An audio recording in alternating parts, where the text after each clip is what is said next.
समाज के लिए करुणा की भावना ने मुझे जज बनाए रखा। सीजेआई चंद्रचूड़ ने दलित छात्र के पक्ष में दिए फैसले की कहानी सुनाई। प्रधान न्यायाधीश डीवाई चंद्रचूड़ ने शुक्रवार को कहा कि समाज के प्रति उनकी करुणा की भावना नहीं, एक न्यायाधीश के रूप में उन्हें निरंतरता प्रदान की है।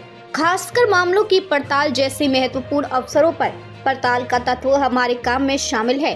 इससे कोई भी चीज छूटती नहीं है। पड़ताल का यह तत्व हमारे न्यायालय के काम को निर्देशित करता है, लेकिन न्यायाधीश के रूप में हमें बनाए रखने वाली चीज उस समाज के प्रति हमारी करुणा की भावना है जिसके लिए हम न्याय करते हैं। जस्टिस चंद्रचूड़ 10 नवंबर को सेवानिवृत्त होने वाले हैं।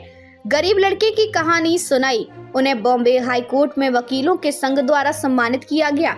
सीजेआई ने एक ऐसे मामले का उल्लेख किया जिसमें उस दलित छात्र को राहत दी गई थी। उस समय पर आईआईटी धनबाद में प्रवेश शुल्क का भुगतान नहीं कर सका था। उन्होंने कहा, लड़का वंचित पृष्ठभूमि से आता था। वह 17,500 रुपए की प्रवेश फीस भी नहीं दे सका था।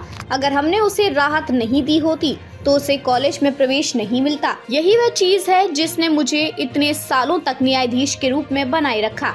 मुख्य न्यायाधीश के खिलाफ राष्ट्रपति, पीएम और सीजेआई से शिकायत। राजस्थान उच्च न्यायालय बार एसोसिएशन जयपुर ने मुख्य न्यायाधीश एम श्रीवास्तव की कार्यप्रणाली पर सवाल खड़े करते हुए राष्ट्रपति द्रौपदी मुर्मू, प्रधानमंत्री नरेंद्र मोदी, सर्वोच्च न्यायालय के मुख्य न्यायाधीश डीवाई चंद्रचूड़ और केंद्रीय विधि मंत्री अर्जुन राम मेघवाल को शिकायती पत्र लिखा है।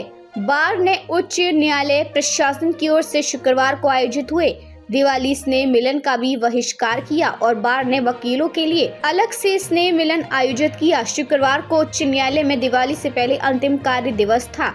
अब उच्च न्यायालय में कामकाज 4 नवंबर से शुरू होगा। वकीलों ने उच्च न्यायालय के रोस्टर प्रणाली में सुधार करने, तत्काल मामलों को प्राथमिकता देने, बार के सुझावों को शामिल करने और वीडियो कॉन्फ्रेंसिंग के जरिए उच्च न्यायालय हाइब्रिड मोड में चलाने की मांग की है। साथ ही जमानत याचिकाओं के लिए विशेष बेंच गठित करने और शिकायत निवारण कमेटी बैठक नियमित करने की भी मांग की है। 3000 से अधिक जमानत याचिका लंबित। उच्च न्यायालय बार एसोसिएशन के अध्यक्ष प्रहलाद शर्मा ने बताया कि उच्च न्यायालय में 3000 से अधिक जमानत याचिका लंबित है।